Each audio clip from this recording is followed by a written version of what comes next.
Good morning and welcome to Super Media Television. This is News Hours.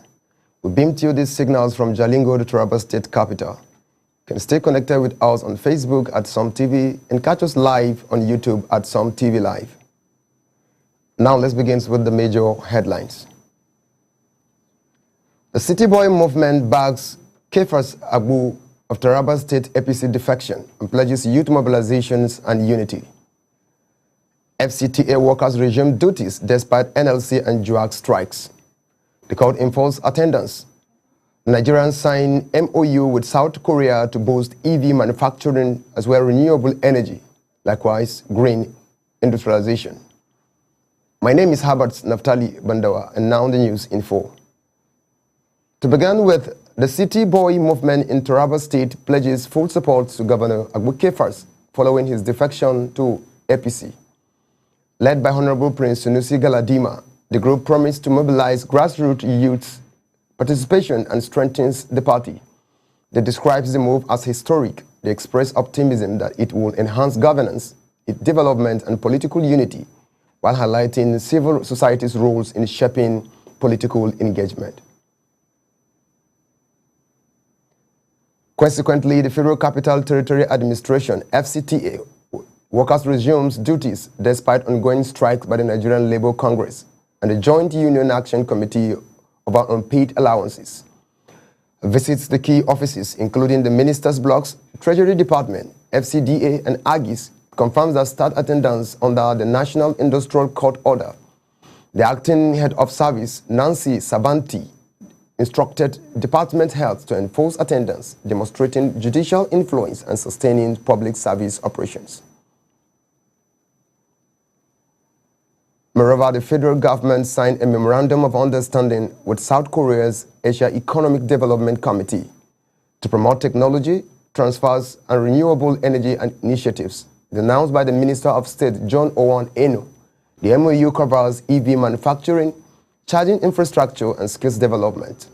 The project aims to create jobs, build local expertise, and positions Nigeria as a regional green industrial leaders, demonstrating strategic impact of international collaborations on technological advancement.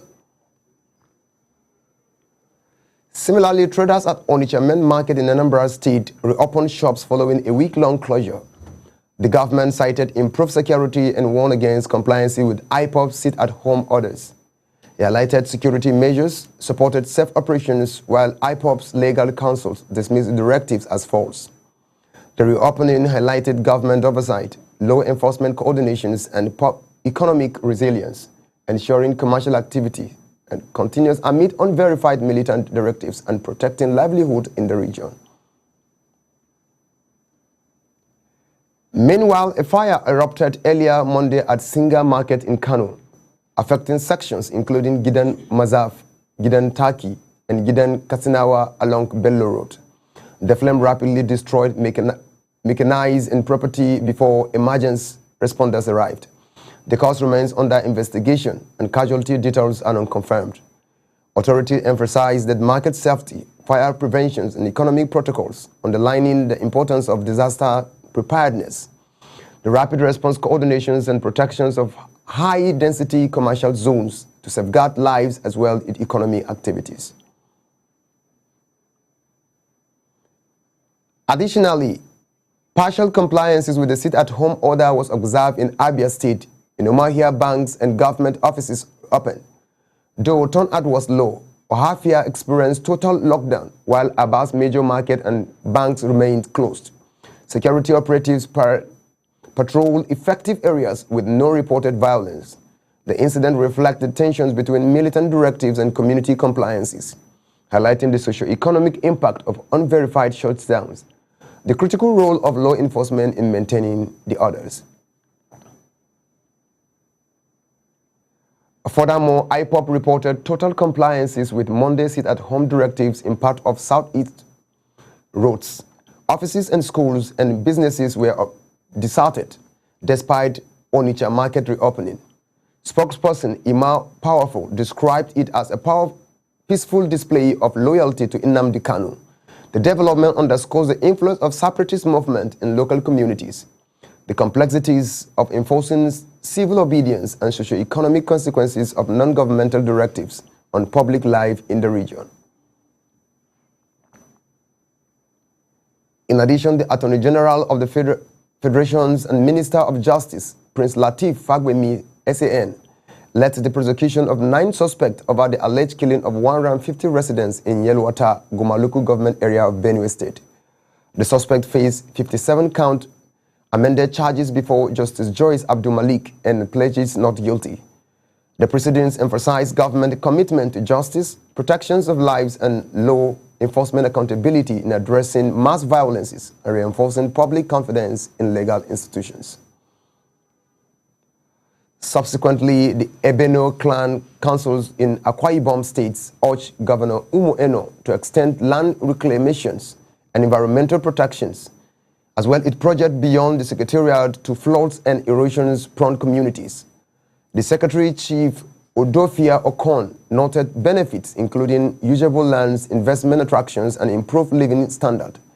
Pressing ongoing initiatives like schools and road projects, the Council highlighted the importance of inclusive development, sustainable planning, and economic involvement in promoting effective governance and enhancing infrastructure. Meanwhile, human rights activist Omoyele Sowore criticized Ondo State's leaderships for insufficient delivery in infrastructures, healthcare, and security. He urges the states to celebrate pageantry rather than development. The governor, Loki Ayedatiwa's aide, dismissed the remarks as exaggerated. The debate illustrated the role of civil society in governance, critics and accountability, and citizens' oversight. The highlight of the tension between perceptions and administrative reality, while stressing the importance of evidence-based evaluations as well as public performances. In addition, the Nigerian Communications Commission, NCC, and the Nigerian Security and Civil Defense Corps, NSCDC, won construction's fames against damaging fiber optics cables during projects. ACC Afolabi Babawale emphasized risks to national security, digital economy, and public safety. Offenders faces prosecutions under the 2024 Critical National Information and Infrastructure Order, as well as Cybercrime Act 2015. Authorities stress pre-construction verifications, coordinations, and operators with prompt reporting to prevent legal consequences and service disruptions. Meanwhile, the Nigerian Meteorological Agency, NIMET, forecasts a mix of sunset and cloudiness across the country from Tuesday to Thursday. Northern region will experience mostly sunny skies, and central region patchy clouds and hours, as well as southern state isolated. The thunderstorm with light rains. NIMET advised cautions for people with asthma or respiratory conditions and warned drivers and airlines to follow updates, highlighting the importance of public awareness and safety during variable weather conditions. Furthermore, Bishop Mighty Kuka urged Nigerians to unite and halt rising killings and religious tensions, allegedly fueled by Western media narratives.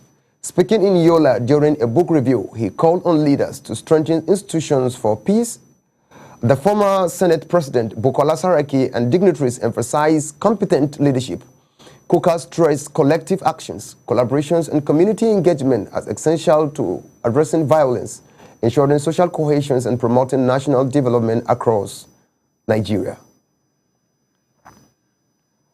Additionally, the Joint Admission and Matriculation Board, JAMB, announced free UTME applications form for persons with disability for 2026 and 2027.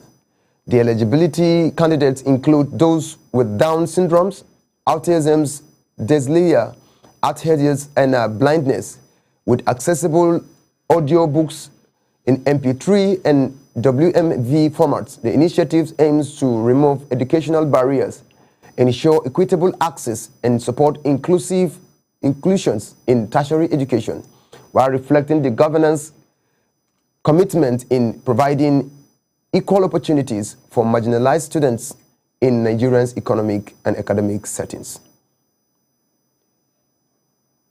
Moreover, the Kwara State government launched a multi-sectoral committee to strengthen disease surveillance under the One Health approach. The initiatives through the L-Praise workshop aim to improve detection, prevention, and response to emergency health threats. Collaborations among human, animals, and environmental health sectors.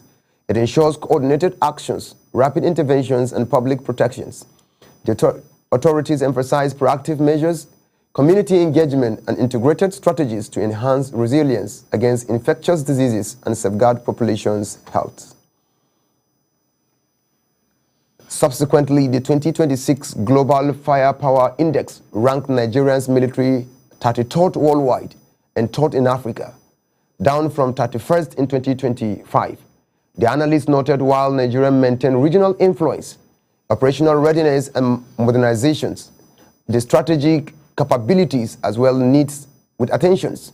The recommendations include increased investment in technology, training, and intelligence to sustain military efficiency and global competitiveness, highlighting the importance of cautious evaluations, adaptations, and resource allocations in maintaining Nigerian security as well as defense posture.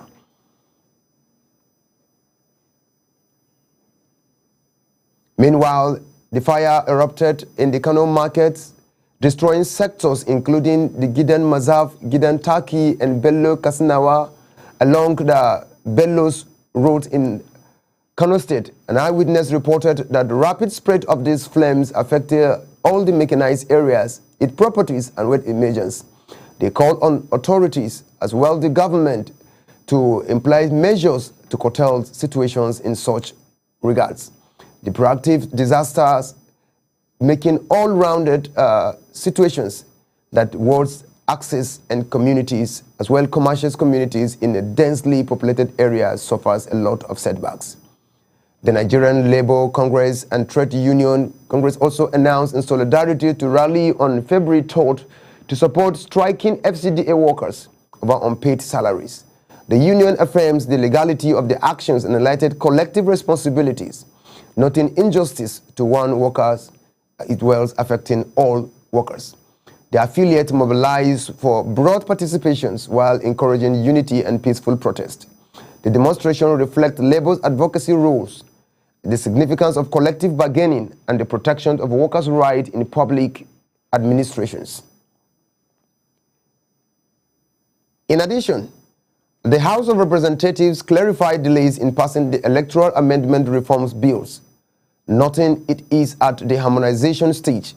The spokesperson, Akintunde Rotimi, explains that reconciling differing views ensures the bill addresses gaps from 2023 elections, while strengthening Nigeria's democratic system. Consultations with community leaders, the civil societies, as well as the others leaders emphasize the transparency, credibility, and efficiency, aiming to enhance public trust in electoral processes, while reinforcing institutional integrity and participatory governance across the country.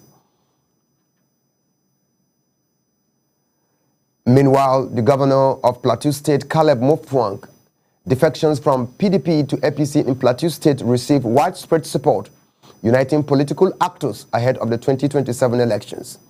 At a rally in Jos, the APC leaders, including the national chairman, Nentawi Yelwada, and the vice president, Kashim Shettima, pledges unity, inclusive governance, and peace. Mutfwang emphasized strengthening parties' cohesion and promoting development, positioning Plateau as a strategic APC stronghold. The moves demonstrate political realignment, influences on the party, as well as strategy in regional electoral prospect.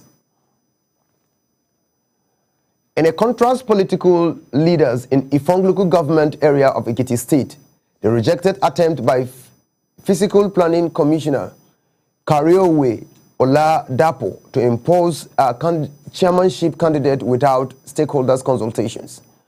The community leaders called for urgent meetings to prevent instability, while the commissioner insisted he acted within party directives.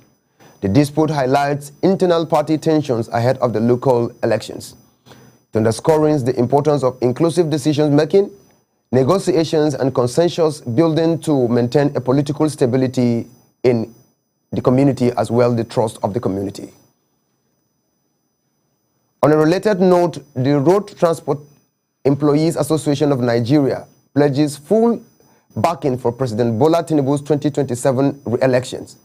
The association plans nationwide grassroots mobilization, logistical support, and activation of structure across 774 local government areas. The president, Musa Maitakobi, announced the donations of a branded bus to the APC Jagaban squad, reinforcing outreach efforts.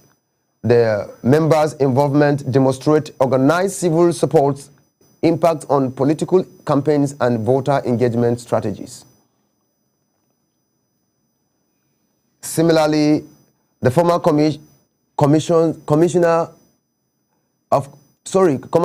former Minister of Communication, Professor Isa Ali Pantami, Associate, distributed 42.25 million support to APC electronic membership registration in Gombe states. The fund enhanced digital infrastructures and data-driven verification across 11 local governments and 114 wards.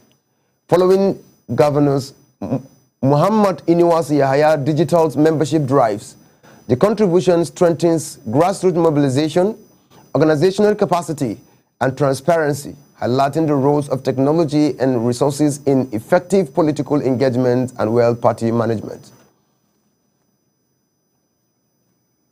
Meanwhile, the Abia State Governor, Alex Otti, ruled out any coalitions between the Labour Party and opposition parties to challenge APC in 2027. Speaking at the NEC meeting in Abuja, Otti described Labour as a coalition of workers and progressives. While acknowledging defections, including Peter Obi, he affirmed the party's internal cohesion. The Labour Party plans congresses from March 2026, revalidating membership and establishing reconciliation committees to welcome returning members and maintain organizational structure. Conversely, Governor Seyi Makinde of Oyo State faces political challenges ahead of 2027 amid PDP divisions and defections to APC. Despite meeting President Tinubu, Makinde prioritizes governance over politics. His factions faces legal disputes with the Wiki-led blocs, rising INEC recognitions. Despite political isolations, Makinde emphasizes achievement in development and governance. His stance highlights the importance of performance-based leadership in maintaining a credible opposition and safeguarding democratic diversity in Nigeria's multi-party systems. We'll now take a brief message from our sponsors. Stay tuned, for we have exciting stories coming to you ahead.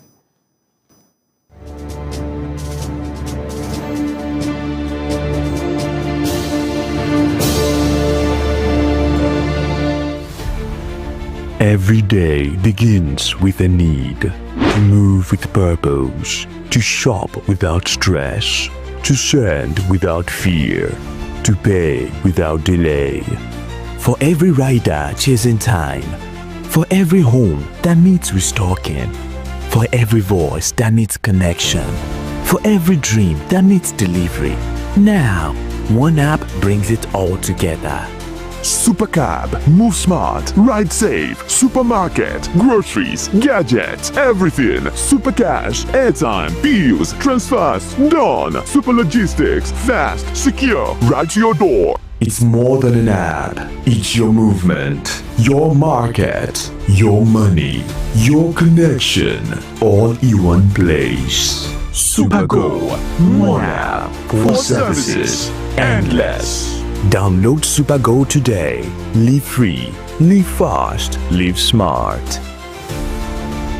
No time to shop, no stress. With Supergo, your groceries comes to you. We partner with trusted vendors, verified stores, no delay, no excuses, just values. Supergo Supermarket, your market now in your hands. With Supergo, your ride is comfortable, easy, and convenient. Supergo is more than an app. It's a movement. Moving people, powering threats, delivering value.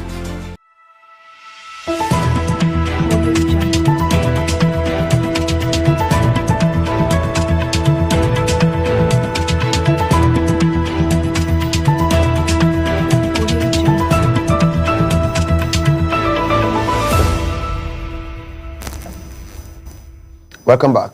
Now to the rest of the news. Additionally, the Rivers State APC chairman Darlington Nwaju praised Interior Ministry as well the reforms under President Bola Tinubu's renewed hope agenda. During the e-registration in Omuma local government, he encouraged members to revalidate membership and highlighted improvement in border management. The paramilitary agencies centralized data, contactless e-gates, and fire stations modernizations. Nwaju emphasized resolving pending litigations, strengthening party operations, and ensuring smooth political activities, demonstrating the link between administrative reforms and effective political organizations for governance and electoral readiness. Meanwhile, the Yobe State Police arrested 50-year-old Alhaji Hassan Umaru for allegedly killing 45-year-old Sukaru Abdul over suspicion of an affair. The incident occurred on February 1st at Bundila Village Market, Gulani local government area. The victim was confirmed dead at Bularaba Primary Healthcare Facilities, while the suspect and weapon were seized. The police urged residents to report dispute legally, reinforcing the rules of law, the community responsibility, and preventing of vigilante actions on local communities. Similarly, the Lagos State government warned content creators, skit makers, and digital producers against involving children in sexualized or harmful content. The Ministry of Youth and Social Development, alongside the Domestic and Sexual Violence Agency, noted violation could lead to imprisonment of up to 14 years. Officials emphasized prioritizing child safety, ethical media practice, and reporting channels. The directives highlight legal enforcement, social responsibility, and the protections of minors in digital and entertainment space. Moving on, the Federal Medical Center Abuja denied negligence in the death of singer Efunaya Lucy Nwageni, aka Naya, from the snake bite in January 31st. The FMC stated medical staffs acted promptly with resuscitations, oxygen, and IV fluids. The antivenom as well, though her condition worsened before ICU transfers. The hospital urged reliance on verified information and called social media claims unfounded, emphasizing transparency, trust in medical reporting, and responsible dissemination of health information to the public. Meanwhile, at Alapoti Villa, Ogun, a gun battle erupted between a smuggling syndicate and Nigerian Customs Service officers, following a seizure of 46 bags of foreign parboiled rice. The 30-minute clash saw officers repel attackers and arrest one suspect.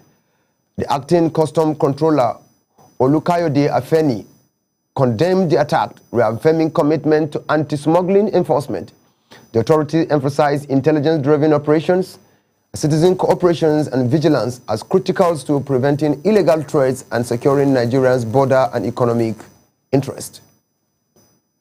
And that's all for now. You can follow us on Facebook at SomTV and subscribe to our YouTube channel at SomTV Live for more breaking news. I am Herbert Naftali Bandawa. Until next time, stay informed, stay vigilant, and keep watching Super Media Television. Good morning. Every day begins with a need to move with purpose, to shop without stress, to send without fear, to pay without delay. For every rider chasing time, for every home that needs restocking, for every voice that needs connection.